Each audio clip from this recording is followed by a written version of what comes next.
আমি তোমাকে বলছি এই রাজনৈতিক ডামাডোলে এটাই সুযোগ, সুবর্ণ সুযোগ। সুযোগ কাজে লাগাতে পারলে কোথায় কোথায় পারলে? আমার আমার তো টেনশন হচ্ছে। আমার মনে হচ্ছে আপনারা এই কেসটাতে ফেসে যায়। কেন?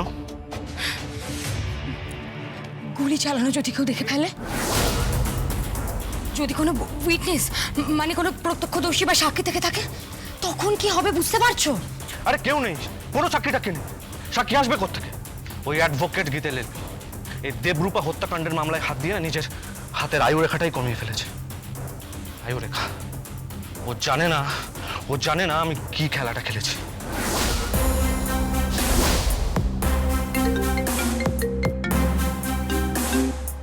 হ্যালো, কে বলছেন? Advocate Gita LLB.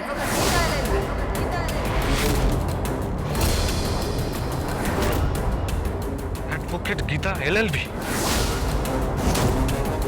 কোন জখম রাজানি চুরি বাটপাড়ি শ্লীলতানি একটাই নাম, অ্যাডভোকেট গীতা এলএলবি। কেন ফোন করেছেন আমাকে? কেন ফোন করেছেন? কিছু না, ফ্রিতে একটা অ্যাডভাইস দেওয়ার জন্য। কি অ্যাডভাইস? যখন এবার কোনো লোকের ওপর টাকা খরচা করবেন না, দেখবেন যে লোকের ওপর করছেন টাকাটা যেন উসুল হয়। কোন টাকা? কিসের টাকা? গুন্ডা হায়ার করেছিলেন না?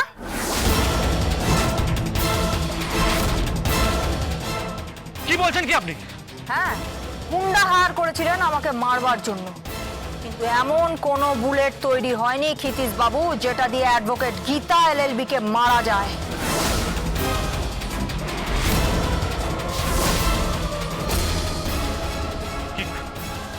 কি বলছেন কি আপনি?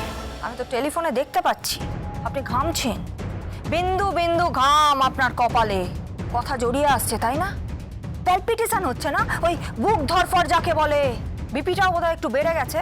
হ্যাঁ, পাটা একটু আদ্রু কাঁপছে, তাই তো? কাওয়ার্ড। আর থেকে কেন গুলিটা করেছেন? হ্যাঁ, সামনে আসুন, সামনে এসে মুখোমুখি দাঁড়ান। কোর্টের ভেতর আমার মুখ চলে আর কোর্টের বাইরে হাত। এমন মারবো না ক্ষিতিশ বাবু আপনাকে, আপনি কল্পনাও করতে পারছেন না। স্ত্রীকে মেরে গার্লফ্রেন্ডের সাথে জীবন উপভোগ করার টাইম লিমিট শেষ। এবার আপনার জীবনে আর এক পর্ব আসছে, মহাপর্ব যাকে বলে। আর সেই মহাপর্বের নাম হলো অ্যাডভোকেট গীতা এলএলবি।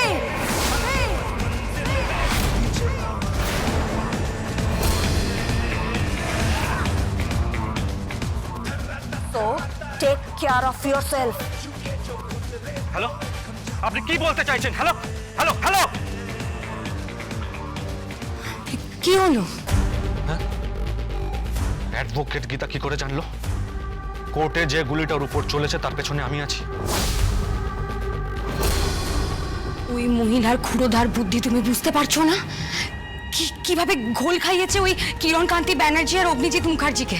সেই জায়গায় তুমি তো কোন ছাড়। এখন আবার কে ফোন করলো? হ্যালো, কে বলছেন? হ্যালো, আমি প্রদীপ বাবু বলছি। কে? আরে আপনার ফ্ল্যাটের উল্টো দিকে প্রদীপ সাহা।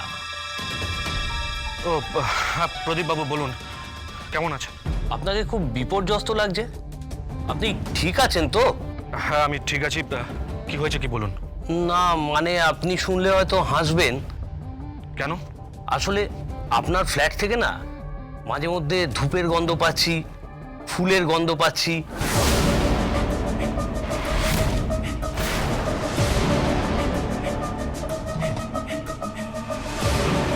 ধূপের গন্ধ পাচ্ছেন, ফুলের গন্ধ পাচ্ছেন?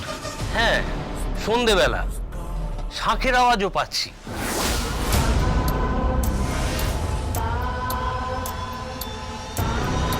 কি আজে বাজে কথা বলছেন? আপনি কি গল্প শোনাচ্ছেন আমাকে? না না, আমি সত্যি বলছি। আপনার স্ত্রী যে সময় সন্ধে দিতেন ঠিক সেই সময় ধূপের গন্ধ পাচ্ছি, শাঁখ বাজছে। আবার গভীর রাতে ফুলের গন্ধ পাচ্ছি, আবার ঘুঙুরের আওয়াজও পাচ্ছি।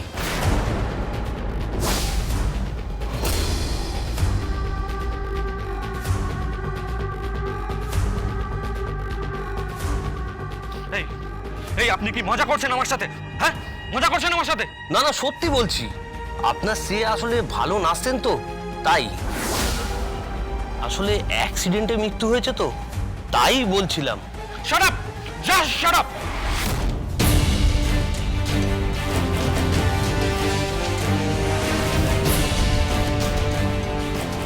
যত সব আসারে গল্প। কি হয়েছে? প্রদীপ বাবু লোকটা ফোন করেছিল, আমাদের ফ্ল্যাটের অপোজিটেই থাকে। হ্যাঁ, আমি চিনি তো। ভদ্রলোক বলছে যে সময় সন্ধ্যা দেওয়া হতো, মানে যে সময় দেবরূপা সন্ধ্যা দিত, সেই সময় নাকি উনি শাঁখের আওয়াজ পাচ্ছে, ফুলের গন্ধ পাচ্ছে এই ফ্ল্যাটের ভেতর থেকেই। ঘুমুরেরও আওয়াজ পাচ্ছে।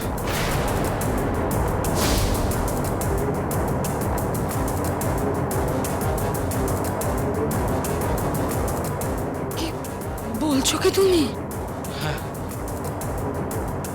অপঘাতে মৃত্যু তো, তাই আমার না খুব ভয় করছে। কোনো ভয় নেই, আমি তো আছি।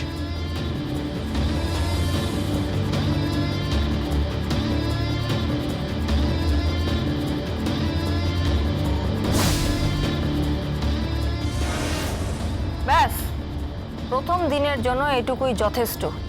এরপর কি করতে হবে সেটা আমি আপনাকে বলে দেব। চলি চলি বড়বাবু। কি হলো, হাসছেন কেন? ছোটবেলায় ভূতের গল্প করতাম, আর সেই ভূতের গল্পটা যে এভাবে কাজে লেগে যাবে না ভাবতেও পারিনি। আমার তদন্তের কাজে আর আপনার কেসের কাজে মোক্ষম চাল দিয়েছেন।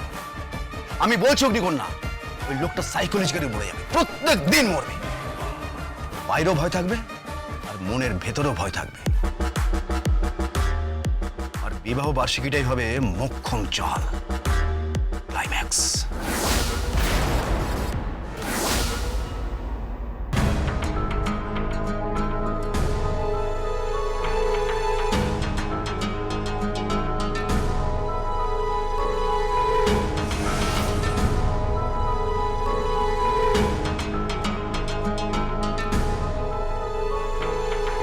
আপনি আমায় ডেকেছেন? হ্যাঁ, দেখেছি। তুমি কি শুরু করেছো কি? আমার স্বেচ্ছাচারিতা তো সংসারের পক্ষে শুভ নয়। আপনি কি বলতে চাইছেন? বলতে চাইছি, নিজের পুত্রবধূকে কোর্টে টেনে নিয়ে গিয়ে শত্রু বানিয়ে তার সঙ্গে কেস লড়ছো। কেস লড়াটা আমার কাজ, ওটা আমার পেশা। কেস লড়াই আবার আপত্তি নেই, যদি সেটা আইনের ভাষায় হতো। তুমি বেআইনি ভাবে কেসটা লড়ছো, সেটা তুমিও জানো। পৃথিবীর যে কোনো আইনি পরিভাষায় তুমি এই কেস জিততে পারবে না। তুমিও ভালো করে জানো যে তুমি এখন এমন একটা জঘন্য খেলা খেলছো। তাও কার বিরুদ্ধে? না, স্বস্তিকের স্ত্রীর বিরুদ্ধে। এটা তুমি ঠিক করছো? এত অন্যায় কি ধর্মে সইবে? রজমালা দেবে, ঠিক করে কথা বলুন। আমি তো এখন কথা বলছি, কখনো এমনও হতে পারে তোমার এই বৃদ্ধা মা কোর্টে গিয়ে পৌঁছয়, গিয়ে বলবে, ইওর অনার, এই অ্যাডভোকেটটি আইনের ভাষায় কেসটা লড়ছেন না, ও বেআইনি করছে, দুর্নীতি করছে ও। রজমালা দেবে, ঠিক করে কথা বলুন। আপনি ভুলে যাচ্ছেন আমি অগ্নিজিৎ মুখার্জি। আর তুমি ভুলে যাচ্ছ যে আমি অগ্নিজিৎ মুখার্জির মা। দাঁড়ান দাঁড়ান, কি হয়েছে? কি হয়েছে? কি এত চিৎকার চেঁচামেচি কিসের? তুমি এত চিৎকার করছো কেন? এই মহিলাটিকে বলে দিও, উনি এখনো দাবি করেন যে উনি আমার মা। উনি আমার কেউ নন, জাস্ট সৎ মা, আমার বাবার দ্বিতীয় পক্ষ। তোমার রাগের কারণটা আমি বুঝি। আসলে আমার পায়ে বেড়ি পরিয়ে ঘরে আটকে রেখেছিলে, কোর্টে প্র্যাকটিস করতে যেতে দাওনি, তুমিও দাওনি, তোমার বাবাও দেয়নি। আর এখন তোমার পুত্রবধূ তোমারই চোখের সামনে ড্যাং ড্যাং করে কালো কোট পরে কোর্টে গিয়ে বলছে ইওর অনার, আর সারা পৃথিবী দেখছে।